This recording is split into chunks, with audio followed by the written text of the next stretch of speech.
तो आज था WWE फ्राइडे नाइट स्मैकडाउन का एपिसोड जो एंड हो गया है और शो पर जॉन सीना की स्पिनर वाली बेल्ट हमें देखने को मिली और इसके अलावा गर्मा गर्मी देखने को मिली रैंडी ओटन और निक ओल्डस के बीच, जिसके बारे में बात करेंगे और बात करेंगे फुल डिटेल में आज हुए WWE फ्राइडे नाइट स्मैकडाउन के एपिसोड के बारे में। तो शो की शुरुआत देखने को मिलती है सबसे पहले निक ओल्डस की तरफ से, जहां पर वो ये कहते हैं कि लास्ट वीक एक मूवमेंट हुआ जो बहुत ही ज़्यादा वायरल हुआ, लेकिन मैं बहुत ही प्रोफेशनल आदमी हूं और मैं कुछ भी पर्सनल नहीं लेने वाला हूं। जिसके बाद निक ओल्डस रैंडी ओटन को कॉल आउट करते हैं, जिसके बाद रैंडी ओटन वहां पर आते हैं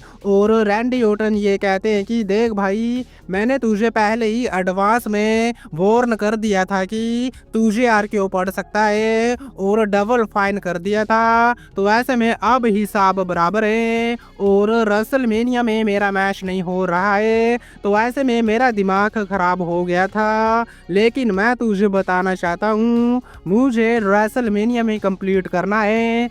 मैं लास वेगस में ही होने वाला हूँ और कोई भी बंदा आके मेरे अगेंस्ट कंप्लीट कर सकता है, भले तुझे ही कंप्लीट क्यों ना करना हो। और निक ओल्डस भी बहुत ही गुस्से के साथ घूर रहे थे रैंडी ओटन को, लेकिन तभी वहाँ पर सोलो सिकोआ और टामाटोंगा आ जाते हैं, जहाँ पर सोलो सिकोआ ये कहते हैं कि रैंडी ओटन का समय खत्म हो गया है, किसी को कुछ भी फर्क नहीं पड़ता है रैंडी ओटन के होने से या फिर ना होने से। जैक फाटू रेसलमेनिया में यूनाइटेड स्टेट चैंपियन बनेगा और रेसलमेनिया में रैंडी ओटन को कोई भी मैच नहीं मिलेगा। और ये सुनने के बाद मुक्केबाजी शुरू कर देते हैं रैंडी ओटन सोलो सिकोआ के ऊपर, लेकिन नंबर गेम्स भारी पड़ जाते हैं। जिसके बाद एले नाइट वहां पर आते हैं, जिसके बाद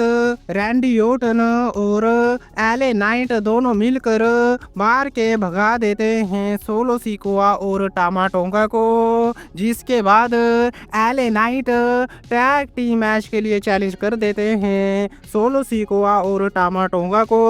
निक ओल्डस वहीं पर होते हैं और वो मैच को ऑफिशियल कर देते हैं। जिसके बाद शो पर हमें देखने को मिला सोलो सिकोआ और टामाटोंगा वर्सेस एले नाइट और रैंडी ओटन के बीच मैच, लेकिन इसके बाद वुमेन्स का ग्रांडलेट मैच देखने को मिला, जहां पर हमें 6 टैग टीम्स देखने को मिली। और इस मैच की शुरुआत करती हैं सबसे पहले लारा वेल्केरिया और बेली, और दोनों मिलकर सभी पांचों टीम्स को हरा देती हैं और इस मैच को जीत लेती हैं लारा वेल्केरिया और बेली। मैच के बाद रैकेल और लिव मॉर्गन वहां पर आ जाती हैं और वो कन्फ्रंट करती हैं बेली और लारा वेल्केरिया को, क्योंकि रेसलमेनिया 41 में लारा वेल्केरिया और बेली के अगेंस्ट रैकेल और लिव मॉर्गन अपनी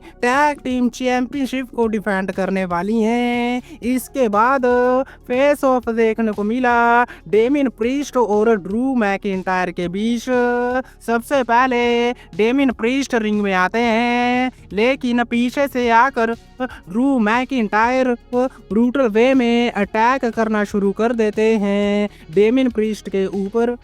जिसके बाद सिक्योरिटी गार्ड्स ड्रू मैकिंटायर को हटाते हैं और डेमिन प्रीस्ट को बैक स्टेज पर ले जाते हैं और ड्रू मैकिंटायर माइक पर आते हैं और वो अपना आईपैड उतारते हैं और ये कहते हैं कि वो पूरी तरह से क्लियर है रेसल करने के लिए। और इसका मतलब ये हुआ कि रेसलमेनिया में मैं पूरी तरह से तबाह करने वाला हूँ डेमिन प्रीस्ट को। लेकिन तभी डेमिन प्रीस्ट एक बार फिर से वहां पर आ जाते हैं और वो अटैक करना शुरू कर देते हैं ड्रू मैकिंटायर के ऊपर, लेकिन ड्रू मैकिंटायर डीडीटी लगा देते हैं स्टील स्टेप्स के ऊपर डेमिन प्रीस्ट के ऊपर। डेमियन प्रीस्ट के चारों खाने चित हो जाते हैं और इन दी एंड रिंग में स्टैंड होल्ड करते हैं ड्रू मैकिंटायर। इसके बाद रे फिनिक्स वर्सेस अम्बर्टो के बीच एक सिंगल मैच देखने को मिलता है। बात करें मैच के बारे में तो मैच बहुत ही अच्छा रहा, बहुत ही कमाल की रेसलिंग देखने को मिली इस मैच में, लेकिन इन दी एंड मैच में विक्ट्री हो जाती है रे फिनिक्स की। जिसके बाद सैंतो एस्कोबार रिंग में आते हैं और वो एप्रिशिएट करते हैं रे फिनिक्स को और हाथ भी मिलाते हैं रे फिनिक्स के साथ। लेकिन इसके बाद स्मैकडाउन पर रिटर्न देखने को मिलता है कोडी रोड्स का, जहां पर कोडी रोड्स ने एक बहुत ही बड़ा प्रोमो कट किया और कोडी रोड्स ये कहते हैं कि रेसलमेनिया में जो मेरा मैच होने वाला है जॉन सीना के अगेंस्ट, वो मेरी जिंदगी का बहुत ही बड़ा मैच होने वाला है और इसके अलावा अलग अलग बेल्ट वहां पर रखी होती हैं और जॉन सीना की स्पिनर बेल्ट भी वहां पर होती है। जिसके बाद कोडी रोड्स ये कहते हैं कि ये वो बेल्ट है जिसके साथ जॉन सीना ने 10 साल तक WWE कंपनी को चलाया, लेकिन अब सही में उसका टाइम खत्म हो गया है और जो वो इतिहास बनाने की बात कर रहा है रेसलमेनिया में, मैं वो नहीं बनने दूंगा और मैं जॉन सीना को हराऊंगा और जो वो टाइटल अपने साथ लेकर जाने की बात कर रहा है, मैं ऐसा नहीं होने दूंगा और मैं उसको बताऊंगा कौन है रियल चैंपियन WWE का। मैं हूं असली WWE वर्ल्ड चैंपियन। और ऐसे करके कोडी रोड्स अपने सेगमेंट को एंड करते हैं। इसके बाद टिफनी स्ट्रैटन वर्सेस रोक्सान प्रेस के बीच भी सिंगल मैच हुआ। मैच में काफी क्लोज किक आउट देखने को मिले टिफनी स्ट्रैटन की तरफ से, लेकिन इन दी एंड टिफनी स्ट्रैटन अपना फिनिशर मून सोल्ट लगा देती हैं रोक्सान प्रेस के ऊपर और पिन करके इस मैच को जीत लेती हैं। लेकिन मैच के बाद शार्लेट फ्लेयर वहां पर आती हैं और वो अटैक करना शुरू कर देती हैं टिफनी स्ट्रैटन के ऊपर और इन दी एंड स्टैंड होल्ड करती हैं शार्लेट फ्लेयर।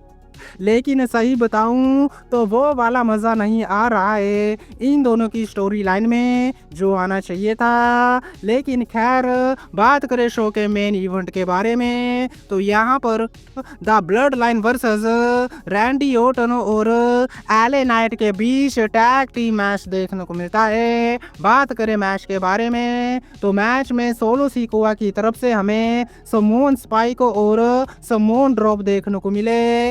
रैंडी ओटन ने पावर स्लैम और विंटेज DDT लगाया और इसके अलावा एले नाइट की तरफ से नाइट एल्बो और फ्लाइंग एल्बो देखने को मिली। लेकिन मैच का रिजल्ट कुछ इस तरह से निकलता है जब रैंडी ओटन ने RKO लगा दिया टामा टोंगा के ऊपर, लेकिन सोलो सिकोआ के साथ मुक्केबाजी हो जाती है और सोलो सिकोआ और रैंडी ओटन दोनों ही लड़ते लड़ते बैक स्टेज पर चले जाते हैं। जिसके बाद एले नाइट अपना फिनिशर BFT लगा देते हैं टामा टोंगा के ऊपर और पिन करके इस मैच में जो विक्ट्री है वो हासिल हो जाती है रैंडी ओटन और एले नाइट को। लेकिन मैच के बाद जैकब पार्टू वहां पर आ जाते हैं और वो बजाना शुरू कर देते हैं एले नाइट को और लगातार 3 मून सोल्ट लगा देते हैं एले नाइट के ऊपर और इन दी एंड रिंग में स्टैंड होल्ड किया जैकब पार्टू ने और इस तरह से एंड हो गया स्मैकडाउन का एपिसोड जो ठीक ठाक एपिसोड रहा। लेकिन आज की वीडियो में बस इतना ही। वीडियो अच्छी लगी हो तो वीडियो को लाइक, चैनल को सब्सक्राइब करना मत भूलना क्योंकि मैं लाता रहता हूँ ऐसी वीडियो। तब तक के लिए टिल देन मिलते हैं नेक्स्ट वीडियो में काफी ज्यादा जल्दी।